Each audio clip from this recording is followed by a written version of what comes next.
wa pé ẹ gbàgbọ́ lọ fún wọn nígbà tí wọ́n bá rí àṣeyọrí iṣẹ́ ọwọ́ yín àwọn ẹbí wọn ló máa polongo yín fún wa ọpẹ́lọpẹ́ ní báyìí o ẹ tí wàá ṣàṣeyọrí òun kọ́ tẹ́ ẹ gbé lọ ẹ tí mọ̀ bóyá wọ́n jẹ́ kán lò ó gan ẹ wá bọ́ta ẹ ti wá ń sọ fún wa ipe ẹ̀yin lẹ gbé nǹkan lọ fún wọn ẹ wá fi ń bùgà fún wa káwọn èèyàn lè.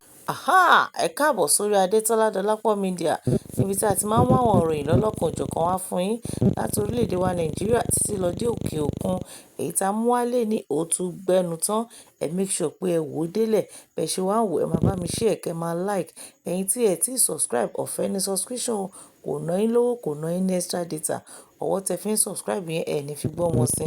ẹ̀ ní fi rí wàhálà ẹ̀ ní freedom lágbára Ọlọ́run wọ́n rí nǹkan àìlẹ̀ wọn máa fi ọwọ́ yín ṣe mo tún wá gba aládùúrà pé ojú tẹ fi ń wò wá kò ní fọ́ bẹ́ẹ̀ ni tẹ fi ń gbọ́ wá kò ní di ẹ jọ̀ọ́ bẹ́ẹ̀ ṣe ń bá mi wo fídíò ẹ jẹ́ ká pàdé ní comment section oníkálukú kó sọ opinion tẹ̀ lórí fídíò yìí till I come your way again ó dàbọ̀. ibẹ̀ sí ní gba yín láago ẹ ti rí níbi pé ọ̀nà ọ̀la yín ti ṣí tọ́nà ọ̀la ẹ̀dá bá ṣí. ẹ̀yin èèyàn mi ọ̀rọ̀ àgbo tí àfa Akeem tó lọ gbé fún Ògògó ó ti di wàhálà báyìí o ó ti di wàhálà o nítorí pé kí ni àwọn ẹbí actor Ògògó wọ́n ti jáde wọ́n ti sọ̀rọ̀ àfa Akeem náà sọ̀rọ̀ ó tọrọ apology lọ́wọ́ àwọn ẹbí Ògògó Yínká TNT òun náà sọ̀rọ̀ ẹ jẹ́ kí n kàn sáré brief ohun tó ti ń ṣẹlẹ̀ látẹ̀yìnwá fún wa kó tó di pé adébítà adélé ní nítorí pé gbogbo ohun tí oníkálukú sọ ìyẹn family ìyẹn bí actor Ògògó gbogbo nǹkan tí wọ́n sọ bí àfa Akeem gbogbo nǹkan táwọn náà sọ àti ohun tí Yínká TNT tó padà sọ gbogbo ẹ̀ náà ni a sì máa gbọ́ nínú fídíò yìí ṣùgbọ́n ẹ jẹ́ kí n kàn summarize díẹ̀ fún wa ẹ rí i ní pé lẹ́nu ọjọ́ mẹ́ta yìí nígbà tí àwọn ọmọ actor Ògògó tí wọ́n pariwo síta wípé ara bàbá àwọn ò yá ṣùgbọ́n níbi tó dé wọ́n ní cancer yẹn ó ti wọ stage 4 eléyìí tó jẹ́ pé ó ti bọ́ sí pé 50-50 ẹ jẹ́ ká wò bẹ́ẹ̀ yẹn nítorí pé cancer ọ̀hún ó ti bọ́ sí gbogbo ara pé àwọn dókítà ní pé wọn ò lè tọ́jú bàbá àwọn mọ́ nígbà tí wọ́n pariwo síta gbogbo èèyàn lóríṣiríṣi náà ni wọ́n bẹ̀rẹ̀ sí jáde àwọn mọ ògùn cancer àwọn mọ ògùn cancer Saheed Ire ó sọ̀rọ̀ kan ó ní òun mọ ògùn cancer òun lè wò ó ṣùgbọ́n ó ní bó ṣe bọ́ sí 50-50 pé ẹnu aráyé lẹ́bọ pé tó bá jẹ́ pé nǹkan ṣe èèyàn ní hospital ayé ò ní sọ̀rọ̀ ṣùgbọ́n tó bá jẹ́ pé oníṣègùn ìbílẹ̀ ló tọ́jú onítọ̀hún tí nǹkan kan ṣe ayé adẹnubo onítọ̀hún fine ṣùgbọ́n àfa Akeem náà àwọn náà bá jáde pé mo mọ̀gùn kínní mo ti ń ṣe fáwọn èèyàn tara wọn ń yá pé even èmi gangan ìyẹn àfa Akeem gangan wípé òun gangan lágbo ìsílé òun ṣe fáwọn èèyàn lóríṣiríṣi tara wọn yá pé ó dáa ẹ jẹ́ kí n gbìyànjú wípé òun o eléyìí tóun bá ṣe òun ò ní gbowó lọ́wọ́ actor Ògògó fine làfa Akeem ló bá parí àgbo kánsà yìí ló bá gbé lọ fún Alhaji Ògògó ìyẹn ní hospital níbi tí wọ́n wà kí ló wá ṣẹlẹ̀ kí ló happen lẹ́yìn ìgbà tí àfa Akeem dé láti hospital wọ́n wá ṣàlàyé gbogbo tójú àwọn rí wípé nígbà táwọn dọ́dọ̀ actor Ògògó wípé àánú ṣe àwọn omi fẹ́ jábọ́ lójú àwọn ṣùgbọ́n àwọn mú mọ́ra àwọn kọ́kọ́ ṣàdúrà fún actor Ògògó àwọn dẹ̀ gbé àgbo fún wọn wípé pàápàá jùlọ wọn tiẹ̀ fẹ́ jẹ́ kí wọ́n wọlé lẹ́yìn èyí ni Yínká TNT náà bá bọ́ síta tó ní no irú nǹkan tí àfa Akeem ṣe yẹn pé kò lẹ́tọ̀ọ́ kó ṣe bẹ́ẹ̀ wípé nítorí pé kí ni pé there is something we call confidentiality ní gbogbo wa la mọ̀ pé Yínká TNT medical line health line ló ti ń ṣiṣẹ́ ìyẹn lónìí òyìnbó so ni Yínká TNT bá jáde pé kò yẹ kó rí bẹ́ẹ̀ nítorí pé normally kò yẹ kí àwọn hospital yẹn gbà kí wọ́n kọ́kọ́ gbé oògùn ìbílẹ̀ wọlé pé ó lè borúkọ hospital jẹ́ ó lè jẹ́ kí wọ́n sùn tàbí kán gba certificate ẹni tó ní hospital ọ̀hún ṣàṣàlàyé lóríṣiríṣi ṣùgbọ́n ohun tó wá bí àfa Akeem nínú ni wípé báwọn èèyàn àti wípé bí ojú táwọn Yínká TNT fi wò pé bóyá àfa Akeem o bóyá ó fẹ́ dọ́gbọ́n polówó àgbo ẹ̀ fún gbogbo àwọn èèyàn ló jẹ́ kó lọ wúrú ìwà bẹ́ẹ̀ wípé kí ló wà ń bẹ̀ pé ó yẹ kó lọ lẹ́yìn ni eléyìí ló wá mú kí àfa Akeem tóun náà wá bọ́ síta tó ṣàlàyé tó faraya lóríṣiríṣi wípé láyéláyé pé kí Yínká TNT kó má bá òun sọ̀rọ̀ ọ̀rọ̀ bẹ́ẹ̀ mọ́ pé kí ló mìí pé kó ṣọ́ra rẹ̀ pé torí pé tóun bá ń báyàn jà pé onítọ̀hún máa ń parẹ́ ni ẹ wo ọ̀rọ̀ pọ̀ nínú ìwé kọ́bọ̀ àwọn ẹbí actor Ògògó náà àwọn náà tún jáde wọ́n sọ sí wọn tó jẹ́ wípé àfa Akeem ti tọrọ apology lọ́wọ́ àwọn ẹbí ògògó ẹ jẹ́ kí n fi fídíò náà lẹ̀kẹ́ wá gbọ́ gbogbo ẹ̀ lẹ́kùnrẹ́rẹ́. ẹ má gbàgbé tó bá jẹ́ ìgbà àkọ́kọ́ rèé tẹ̀ ń wo fídíò lórí channel yìí, ẹ bá mi wò sàlẹ̀ níbi apá left yẹn ẹ rí ibi tán kọ subscribe sí, ẹ kílìkì lé subscribe button yẹn lórí fún wa. ọwọ́ yín tẹ fi ń tẹ subscribe ẹ ò ní fi gbọ́mọ sí, bẹ́ẹ̀ lẹ ò ní fi gba lẹ́tà ìbànújẹ́. ó yá ẹ jẹ́ ká jọ wo fídíò ọ̀hún. mo rí fídíò tó ṣe àkọ́kọ́ náà alijasahu min jinsil amal.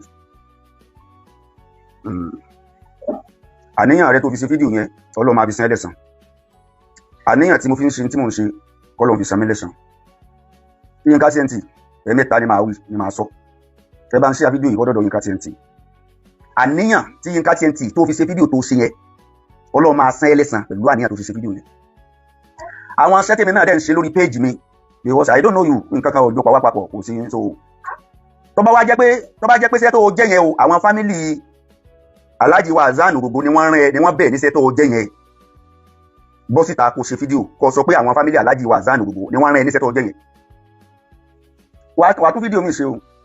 fídíò mi ti wá dẹ̀ tún ṣe iṣẹ́ tó jẹ́ yẹn mo fẹ́ mọ̀ bóyá àwọn fámìlì Alhaji wa Hassan Ogogbo ni wọ́n rán ẹ bóyá fúnra rẹ lọ́dẹ̀ jẹ́ mo fẹ́ mọ̀ so because ọ̀rọ̀ ń bẹ nínú mi tí mo fẹ́ sọ bọ̀ díẹ̀ ni màá sọ ìtọ́dẹ̀ kàn ẹ́ ni màá sọ ó dìgbà tó bá tó sọ pé àwọn fámìlì àwọn Alhaji wa Taiwo Hassan ni wọ́n rán ẹ kí n tó fi òkú kù gbọ́n torí pé mo mọ̀ pé àwọn akọ́nà rán ẹ wọn àdẹ̀lé rán ẹ Yínká TNT mo mọ̀ pé wọn à lè rán ẹ níṣẹ́ tó jẹ́ torí pé ọ̀rọ̀ ló máa ń kó mo rò wá èmi ò kì í báyàn ní kíláàsì mi ò ń dẹ̀ ń báyàn bínú lórí social media yìí ó ní tó ń promote lórí page mi ó ní tí mo promote ẹ̀ẹ́dẹ̀lẹ̀ rí kí kódà àwọn tí mo promote lórí page mi tí bá fi nǹkan sílẹ̀ lórí page mi pé nǹkan yóò oògùn yóò àìsàn báyìí ní ṣiṣẹ́ fún o lè rí mi kí n fi nọ́mbà mi sílẹ̀ because mo ti wà occupied already mo ti busy I must tell you the fact mi ń wá owó kiri mọ́ owó ní wá mi kiri fact tí mo fẹ́ sọ fún ẹ nìyẹn mi ń wá owó kiri mọ́ owó ní wá mi kiri ẹni tó sick gbogbo wa la lẹ́gbọ̀n a ní èèyàn bí Ògògó gbogbo wa la ní nínú fámìlì wa ọ̀sẹ́ni tó lè gbàdúrà kí ẹni tó ó nírú Ògògó yẹn nínú ẹbí ẹ̀ kọ́ wá gbàdúrà kábúrò ṣe ká tó ń burú sógbògó lẹni àkọ́kọ́ tí máa kọ́kọ́ lọ gbàgbọ́ fún ni Ògògó ìsẹ́ni àkọ́kọ́ náà tí mo fọ́ ara mi lọ sàgbó fún tọ́lọ́ ndẹ̀ ní kó rí wòsàn ask Don Richard now say stage play say stage play ni ti Don Richard ni àyèmáyé àwọn èèyàn bẹ́ẹ̀ tó jẹ́ pé Ọlọ́run ló wà ní sábàbí kí wọ́n rí wòsàn nínú ayé wọn téèyàn bá gbéra rẹ̀ wá bá wa publicly on social media àwa náà máa attend sí publicly on social media téèyàn bá pè wá lábẹ́ aṣọ èèyàn mélòó ló bá wa sọ̀rọ̀ lábẹ́ aṣọ tá a gbóòrò ẹ̀ wá sórí social media ọmọ iye patient mo deal pẹ̀lú ni most of my customers they are not in Nigeria they are in diaspora customer mélòó mo ní Nigeria àwọn tí mo deal pẹ̀lú jù àwọn tí wọ́n ra àtìmí jù they are from diaspora and I don't publicize my number I don't call my number I don't publicize my number not until tí àwọn case tó bá critical tí mo dẹ̀ rí pé bóòlù ni wọ́n ṣe lè locate mi pẹ̀lú àwọn ẹni yìí I have to drop my number once in a while ni mo máa fi number mi sílẹ̀ ó rí ẹ̀kẹ́ tó lè lọ sórí page mi kí n tó lè sọ nǹkan kan bóyá mo fi nǹkan wòsàn lẹ́ni kí n wá kí n tó lè sọ pé lẹ́yìn ẹ pè number mi sórí rí ẹ pè fóònù mi tẹ bá fi ṣiṣẹ́ yìí màá bá yín ṣe ọyẹ ẹ pè number mi kí wọ́n máa pè number mi I don't call my number unnecessarily because I know what I'm doing ní tí mo gbé lọ́wọ́ jẹ̀ níwò mo dẹ̀ máa tí mo gbé lọ́wọ́ mẹ́rin dẹ̀ ti torí ẹnìkan ṣe.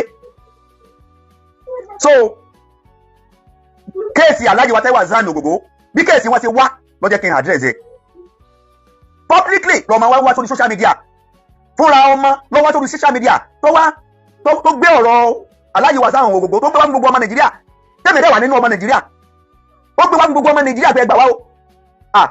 kódà ó sọ boldly níbẹ̀ pé cancer ni o ó dẹ̀ ti wọ stage 4 táyọ̀ ọmọ pé stage 4 cancer is very very critical condition àfọlábòsí èèyàn alábòsí ẹ̀dá ló máa sọ pé stage 4 cancer o kì í ṣe critical condition what have I done wrong tí n bá tiẹ̀ tó bá jẹ́ pé bí mo ṣe sọ yẹn àwọn family ọ̀fẹ́ I need to apologize to the family of Ogogbo kí wọ́n má bínú mo fi àsìkò yìí bẹ̀ wọ́n ó dẹ̀ fi àsìkò yìí rọ̀ wọ́n kí wọ́n má bínú ṣùgbọ́n ìtọ́ bá ti dórí social media ó ti kúrò ní táàkì ń gbọ́mọ́ mi ò ṣàdédé lọ síbẹ̀ náà ṣé mo kàn gbéra mo kàn ṣàdédé pé mo gbé amọ lọ síbẹ̀ ni mi ò ṣàdédé lọ síbẹ̀ náà igi súnmọ́gi lọ́bọ̀ ń yọ ṣé màá kàn ṣàdédé kó ọmọ yẹn tí mo fi ṣe ni Yínká TNT sọ́ra rẹ o mi ò kí n bínú o bí tiẹ̀ ṣe tiẹ̀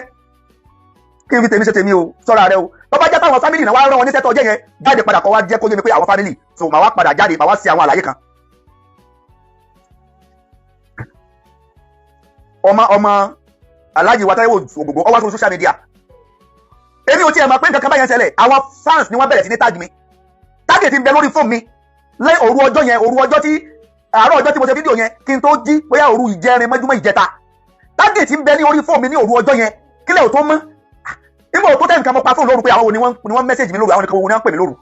ìgbà tí ilẹ̀ máa fi máa tán fóònù mi ìyá wa kan mi torí fans àwọn tí wọ́n máa ń pè mí pọ̀ and I don't save numbers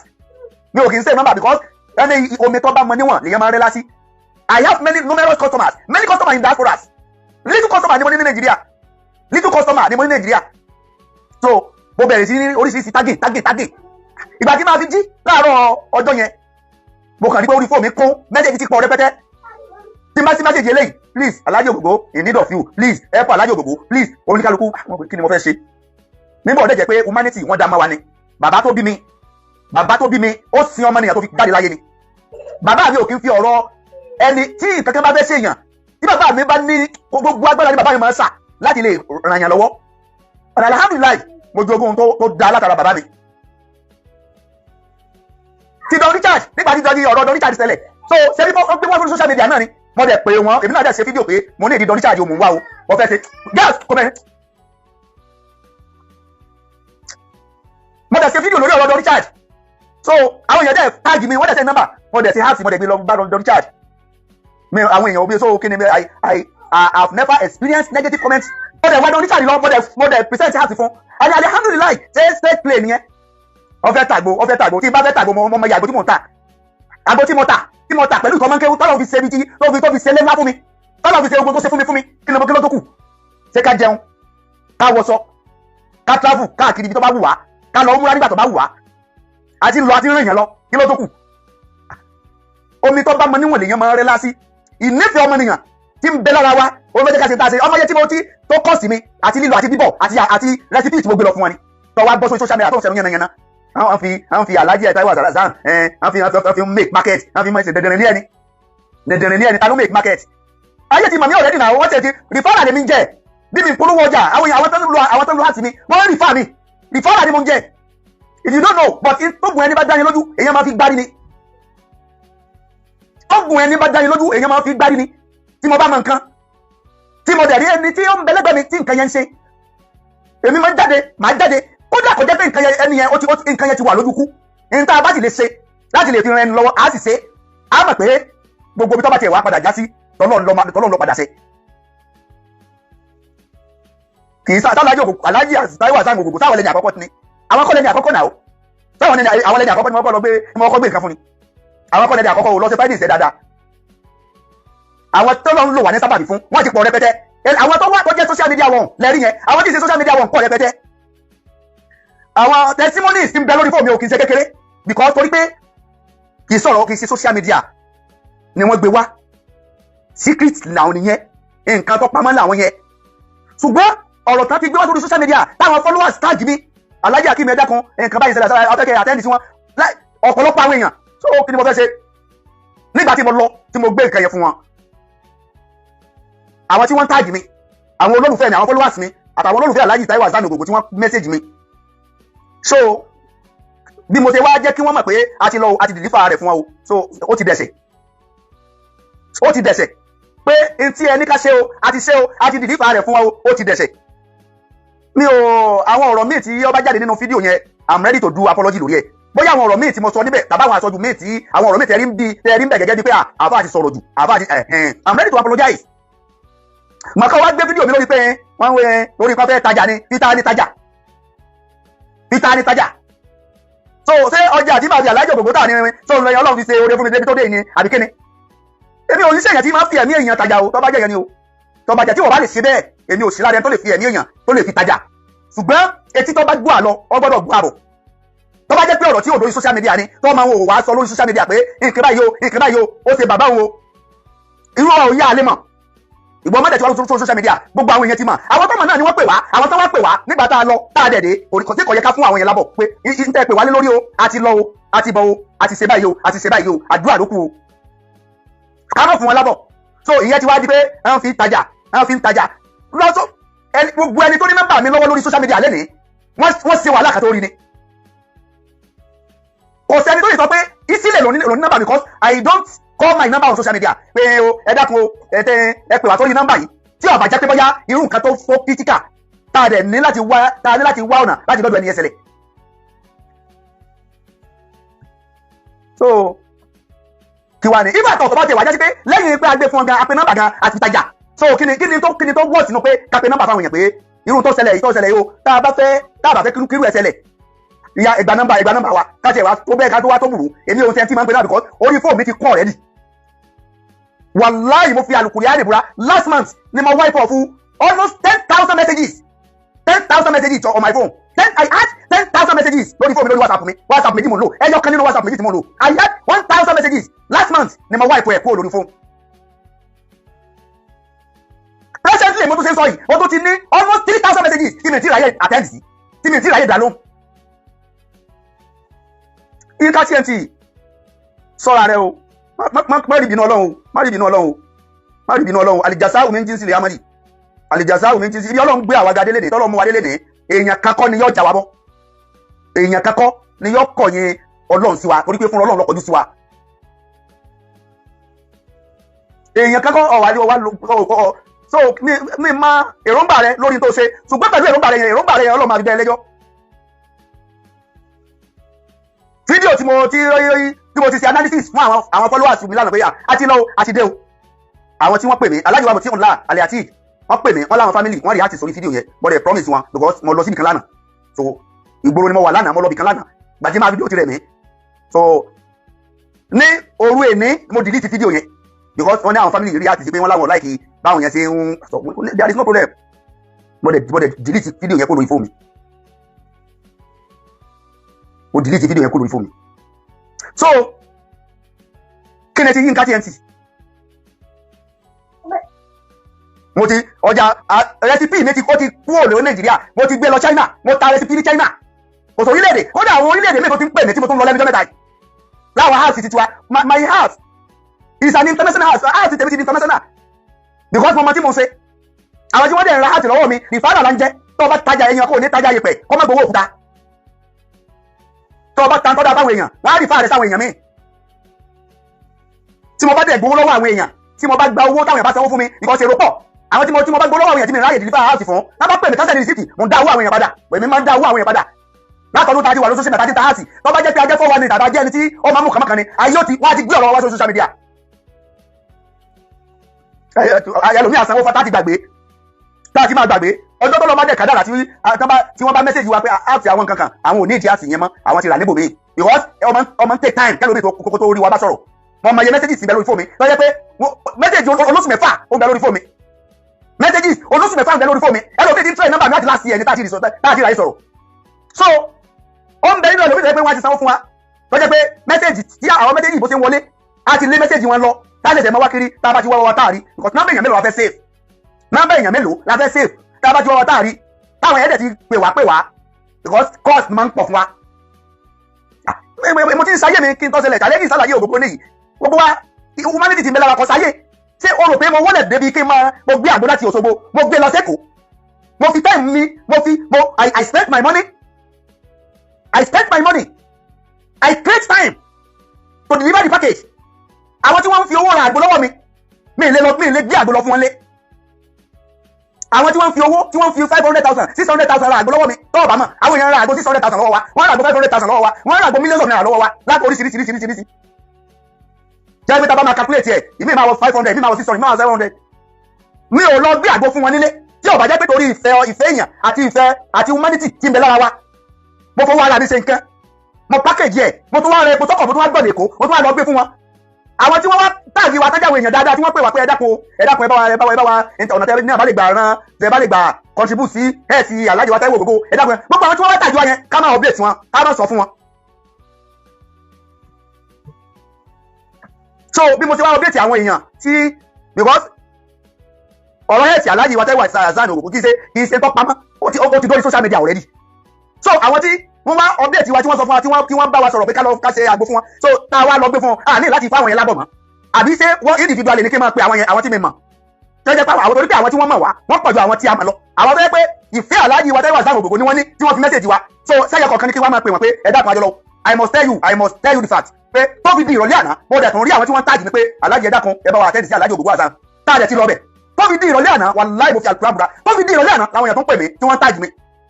lórí ẹ̀ tí wọ́n pé ẹ̀dá kan àtẹ́kẹ́ bá wa àtẹ́ǹdì sí wọn ẹ̀dá kan wọ́n ṣe wá sọ wọn pé àti lọ àti dìbà kódà àti ṣe fídíò láàárọ̀ yìí ìyẹn mo sọ fún ọ lánàá bẹ́ẹ̀. so báwo la ṣe fẹ́ jẹ́ kí àwọn tí wọ́n tàjì wa báwo la ṣe fẹ́ jẹ́ kí wọ́n mọ̀ pé iṣẹ́ tí wọ́n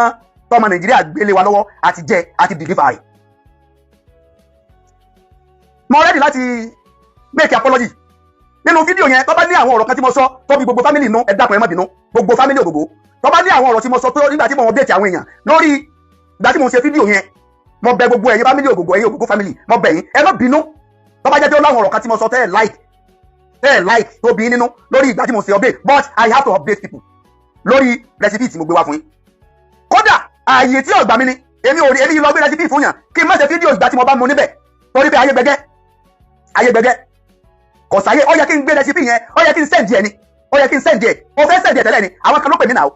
nínú àwọn fáǹsì wa àtàwọn èèyàn tọkọtọ náà ni wọ́n pè mí pé aláàjì ẹ má send kìnìyàn torí èmi gan there is no time for me mi ń ráyè ní tí mo ṣe pọ̀ ju kí n fi time lẹ́ẹ̀kí lọ sẹ́kọ̀ọ́ book up aago 11 to 12 ni mo tó wọlé lálẹ́ ẹjọ́ yẹn to 12 nínú ọmọ tá a jọ lọ mi mà bí o ti jẹ àárọ̀ ọ ń dáná oúnjẹ lọ́wọ́ ni mo ní múlọ́wà ní àlọ́ èkó ìgbà tá n bọ̀ láago ní after 7 tá a fẹ́ gbéra lẹ́kọ̀ọ́ ni mo tó ń bi léèrè pé ṣé wọ́n ti ẹ̀ ti jẹun nígbà tí mo rójú ẹ̀ mo ṣe dọ́ ó lóun ti jẹun wọ́n á ṣẹ̀ fún lówó pé tá a bá ti wà ní odò ọ̀pọ̀ ọ̀yà ara bread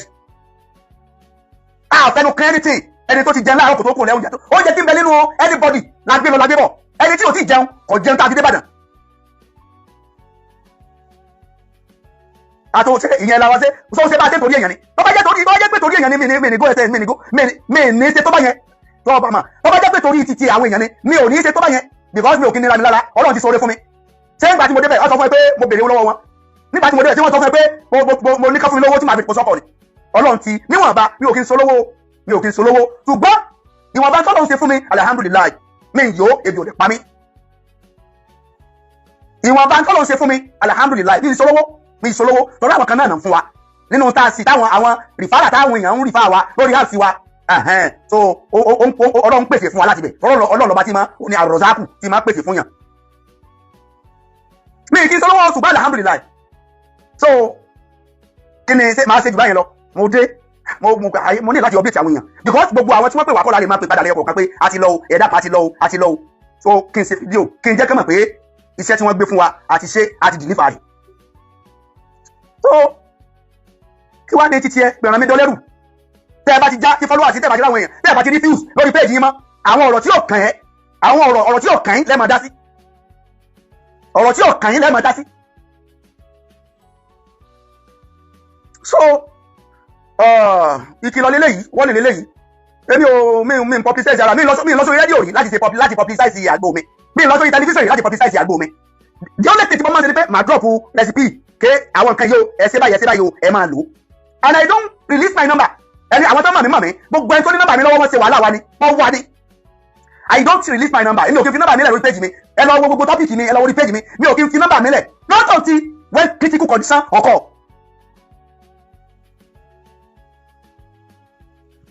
until when it is necessary to release my number tí n bá rí pé ó necessary láti release number mi fún àwọn èèyàn láti lè contact mi ìsílẹ̀ láì ní dààmú ìgbà yẹn ni mo tó máa fi nọ́mbà sílẹ̀ mo fi nọ́mbà mi lẹ̀ nígbà tí Don Richard tó ní kí ní ìzù then mo fi nọ́mbà mi lẹ̀ bí káwọn èèyàn pè mí pé mo fẹ́ lọ gbé recipe wá fún Don Richard so true nọ́mbà tí mo fi sílẹ̀ yẹn làwọn èèyàn fi reach out sí mi tó àwọn èèyàn mọ nọ́mbà mi èmi ò sẹ́ńtì máa wà sórí tí máa polówó àgbo lórí social media tí yóò wà parí tó wà ní ẹ̀dá kan tó wọ́n tó bá fẹ́ rí mi ọ́fíìsì wa ń bẹ níbi báyìí ẹ̀ nọ́mbà mi mi ń ṣẹ́rí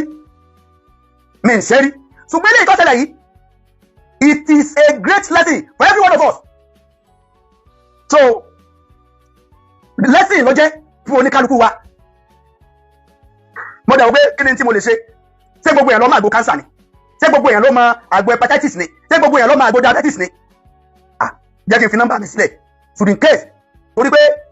ẹni tó kàn ló mọ̀ ẹni tí ò tí kàn bóòlù ò ṣe ní kàn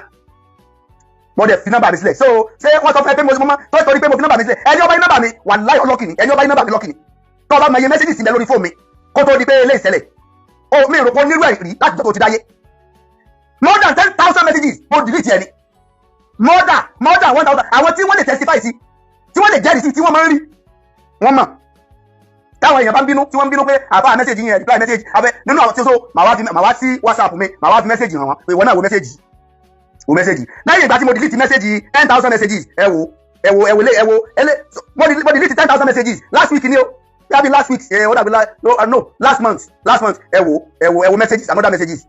almost 3,000 messages almost WhatsApp méjì ni mo ń lò ìkan nínú WhatsApp méjèèjì yẹn òun lélẹ̀ yìí o òun lélẹ̀ tí a ti rí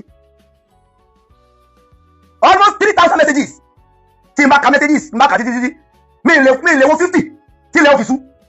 because àwọn tẹ́ ń reply àwọn náà máa reply yẹn padà tí mo wá lè attend sí yẹn 50 mi ò lè attend sí yẹn 50 tí lè fi sú ìwà làwọn bá ká I voluntarily make move voluntarily tó bá jẹ́ pé n ta jẹ ni mi ń wá owó kiri mọ́ I must tell you the fact owó ní ń wá mi kiri mo dúpẹ́ fọlọ́run lórí gbígbàdúrà àwọn òbí tán bí mi lórí mi torí kì í ṣe ọwọ́ mi gbígbàdúrà àwọn òbí mi lórí mi ni torí pé n tí bàbá àti yéèyàn bá ṣe ẹ̀san máa ké lórí ọmọ gbogbo ọmọ tí ń dààmú lẹ́nìí kọ́ ìṣó ló jèso àwọn òbí ẹlòmíì ló jèso lórí fi ń ta ọmọ mi gbogbo ọmọ tí ń dààmú kiri lẹ́nìí tí ń wá owó kiri bí tí ń wá owó kiri lówó ń sá fún òun kọ́ ló jèso wọ́n máa ń dúpẹ́ wọ́n máa ń dá ọpẹ́ yẹn padà sọ́dọ̀ àwọn tán bí mi pé ẹni rere mo dúpẹ́ pé mo rí ẹni rere bí mi ẹni rere ni bàbá tó bí mi ẹni rere ni ìyá tó bí mi torí wọn kì í bá ti èèyàn jẹ́ tọ́lọ́ bá wá ń kó ẹ̀san rẹ̀ fún wa tá a dààmú tá a wá owó kiri tó fi wá wá kiri so kí wàá ní dúpẹ́ fún èmi ò fi Alhaji Ògògó mi fi wọ́n fáwá followers mi dẹ̀ fi wọ́n wá owó mi fi wọ́n wá customers àwọn tí rìfáàrà là ń jẹ́ àwọn tí ń ra house wa wọ́n ń rìfáà wá sí ọ̀dọ̀ àwọn èèyàn àti tójú wọn ọ̀bà mọ́ àwọn èèyàn ní rìfáà náà ni àwọn tí wọ́n ń lo fẹ́ wa sí àwọn tí wọ́n ti tara wa rí ìgbàlà àwọn tí wọ́n ti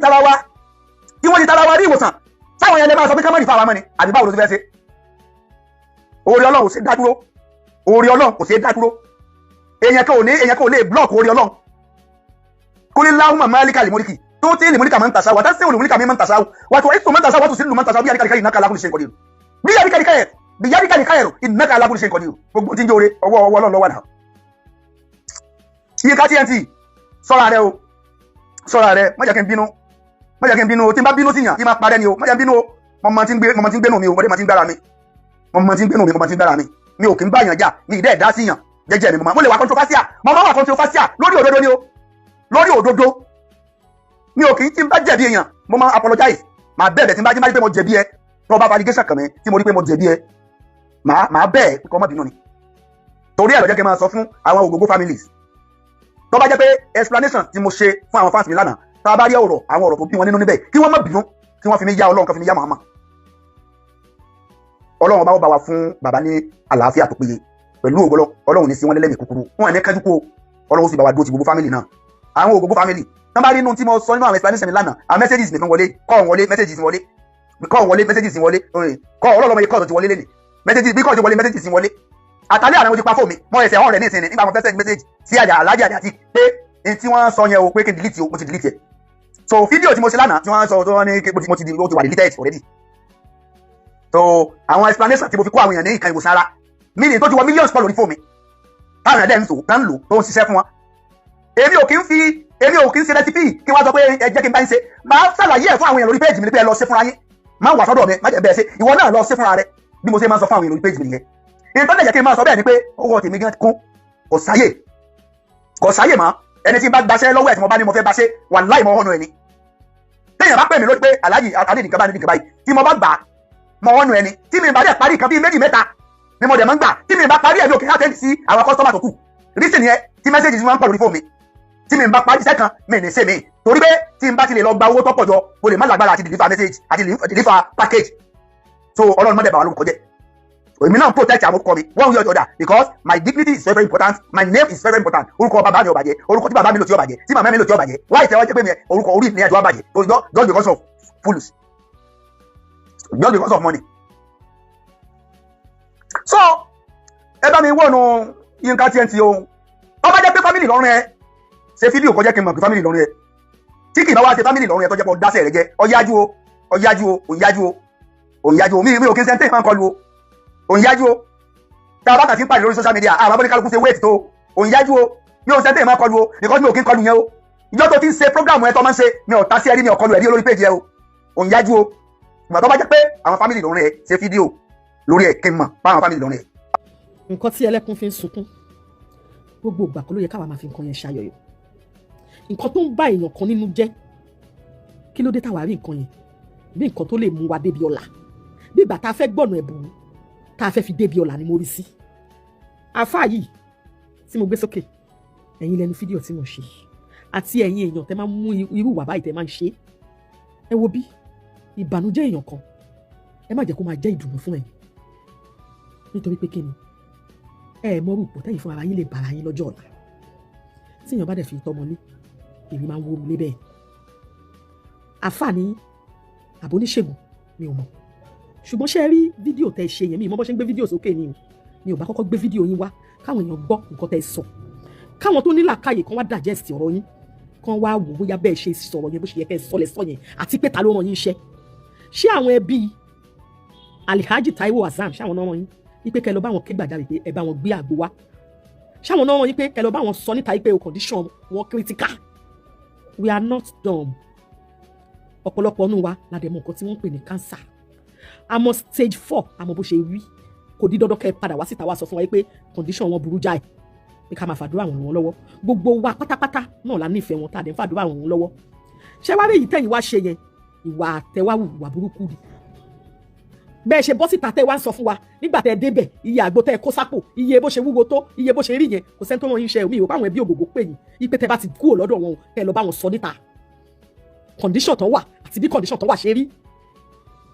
ẹ wo bí nítorí pé ẹ fẹ́ káwọn èèyàn mọ̀ yín ipò oníṣègùn ní wípé ẹ̀ ń ta oògùn ẹ̀ ń ṣe oògùn tó ṣeé ṣe kó jẹ́ èyí tó máa gbọ́ nǹkan tó ń ṣe wọ́n nítorí pé lábẹ́ òfin NAFDAC mi ìrò pé oògùn tẹ́ ń gbé kiri yẹn mi ìrò pé ní NAFDAC registration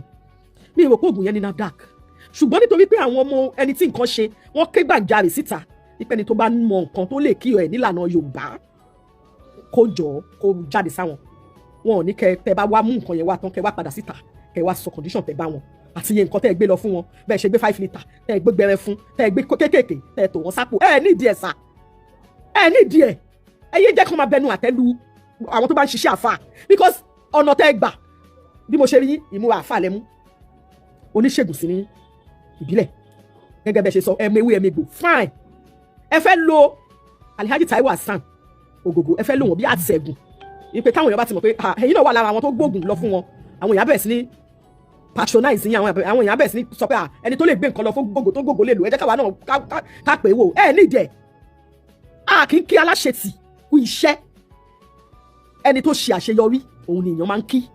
èèyàn kì í kí aláṣetì nítorí pé kò tí ẹ ìṣàṣeyọrí wọn ìbọ́ta kan wá sọ fún wa pé ẹ̀yin kọ́ ló yẹ kẹ́ bọ́ta wá sọ fún wa pé ẹ gbàgbọ́ lọ fún wọn nígbà tí wọ́n bá rí àṣeyọrí iṣẹ́ ọwọ́ yín àwọn ẹbí wọn ló máa polongo yín fún wa ọpẹ́lọpẹ́ ẹni báyìí o ẹ tí wàá ṣàṣeyọrí òun kọ́ tẹ́ ẹ gbé lọ ẹ tí mọ̀ bóyá wọ́n jẹ́ kán lò ó gan ẹ wá bọ́ta ẹ ti wá ń sọ fún wa ipe ẹ̀yin lẹ gbé nǹkan lọ fún wọn ẹ wá fi ń bùgà fún wa káwọn èèyàn lè bẹ̀rẹ̀ sí ní gba yín láago ẹ ti rí níbi pé ọ̀nà ọ̀la yín ti ṣí tọ́nà ọ̀la ẹ̀dá bá ṣí kò sí baba ńlá baba ẹni tó lè di tọ́nà ọ̀la yín bá ṣí ẹnikẹ́ni ò lè di ṣé ẹ rí gbogbo ìtẹ́bọ́ta wa sọ fún wa yẹn ẹ ní ìdí ẹ̀ àgbàlagbà dẹ ní àgbàlagbà ní ẹ ní ìdí láti bọ́sítà wa sọ̀rọ̀ ẹ̀ fún wa wọn rán yín níṣẹ́ nǹkan tẹ́ ẹ lọ ṣe yẹn ó yẹ kó wà confidential ni nǹkan tẹ́ ẹ lọ ṣe yẹn tó bá jẹ́ nílànà olóyìnbó nǹkan tó bá ń ṣe èèyàn dókítà tó ń treat èèyàn lẹ́tọ̀ àti sọ fárata bí ẹni tó wá tó lọ yẹn nǹkan báyìí ló ń ṣe ni mo fi fún lóògùn ẹ̀ àti pé nínú ìṣègùn ìbílẹ̀ náà ó yẹ kẹ́ ẹ nírú nǹkan tá à ń pè ní awo mẹ́numọ́ ẹ ṣe awo ẹnu ó yẹ kẹ́ ẹ ṣàwo mẹ́numọ́ kò yẹ kó jẹ́ ìlẹ̀ máa bá sí wá síta nítorí pé kíni a mọ̀ yí pé àdúrà wa máa gbà lórí sátì a mọ̀ àdúrà wa máa gbà lórí wọn a mọ̀ yí pé wọn ò ní bá lọ ìgbàgbọ́ wa dúró lórí pé wọn ò ní kú sí ọlọ́run lè fi wọ́n ṣe mírèkù yí pé wọ́n já kọ̀kọ́ nínú ẹni tí stage 4 cancer ò gbẹ̀mí ẹ̀ ọlọ́run lè ṣe bẹ́ẹ̀ ó kéré nínú nǹkan tọ́lọ́run lè ṣe fa bẹ́ẹ̀ ni ó kéré ó bí tí nínú tọ́lọ́run lè ṣe bẹ́ẹ̀ ni so ẹ ní láti máa sọ fún wa pé ká máa gbàdúrà gbogbo wa là ń gbàdúrà ẹ ní láti fi wọn wá olówó ọjà yín àgbàlagbà ní yín kẹfẹ ní ẹlẹ́ni sílẹ̀ gbogbo yín bẹ̀rẹ̀ sí ní bọ́sítà ìkan náà bọ́ta ó ń ṣe bí ẹni ṣe tíátà ẹni kan máa gbogbo bọ̀ lọ́dọ̀ mi ẹni kan máa gbogbo bọ̀ lọ́dọ̀ mi kí ló ń ṣe gbogbo yín tẹ̀ ń ṣe balabala bíi black and white television ẹ stop ṣe bẹ́ẹ̀ jọ ọ̀la yín bá ṣí ẹnikẹ́ni ò lè di ṣé ẹ rí gbogbo ìtẹ́ bọ́ta wa sọ fún wa yẹn ẹ ní ìdí àgbàlagbà dẹ ní àgbàlagbà ní ẹ ní ìdè láti bọ́sítà wa sọ̀rọ̀ ẹ̀ fún wa wọn rán yín níṣẹ́ nǹkan tẹ́ ẹ lọ ṣe yẹn ó yẹ kó wà confidential ni nǹkan tẹ́ ẹ lọ ṣe yẹn tó bá jẹ́ nílànà olóyìnbó nǹkan tó bá ń ṣe èèyàn dókítà tó ń treat èèyàn lẹ́tọ̀ àti sọ fárata bí ẹni tó wá tó lọ yẹn nǹkan báyìí ló ń ṣe ni mo fi fún lóògùn ẹ̀ àti pé nínú ìṣègùn ìbílẹ̀ náà ó yẹ kẹ́ ẹ nírú nǹkan tá à ń pè ní awo mẹ́nu mọ́ ṣe awo ẹnu ó yẹ kẹ́ ẹ ṣàwo mẹ́nu mọ́ kò yẹ kó jẹ́ ìyẹn máa wá síta nítorí pé kíni a mọ̀ yí pé àdúrà wa máa gbà lórí sátì a mọ̀ àdúrà wa máa gbà lórí wọn a mọ̀ yí pé wọn ò ní bá lọ ìgbàgbọ́ wa dúró lórí pé wọn ò ní kú sí ọlọ́run lè fi wọ́n ṣe mírèkù yí pé wọ́n já kọ̀kọ́ nínú ẹni tí stage 4 cancer ò gbẹ̀mí ẹ̀ ọlọ́run lè ṣe bẹ́ẹ̀ ó kéré nínú nǹkan tọ́lọ́run lè ṣe fa bẹ́ẹ̀ ni ó kéré ó bíntín nínú tọ́lọ́run lè ṣe bẹ́ẹ̀ ni so ẹ ní láti máa sọ fún wa pé ká máa gbàdúrà gbogbo wa là ń gbàdúrà ẹ ní láti fi wọn wá olówó ọjà yín àgbàlagbà ní yín kẹfẹ ní ẹlẹ́ni sílẹ̀ gbogbo yín bẹ̀rẹ̀ sí ní bọ́sítà ìkan náà bọ́ta ó ń ṣe bí ẹni ṣe tíátà ẹni kan máa gbógbó bọ̀ lọ́dọ̀ mi ẹni kan máa gbógbó bọ̀ lọ́dọ̀ mi kí ló ń ṣe gbogbo yín tẹ̀ ṣe balabala bíi black and white television ẹ stop ṣe bẹ́ẹ̀ jọ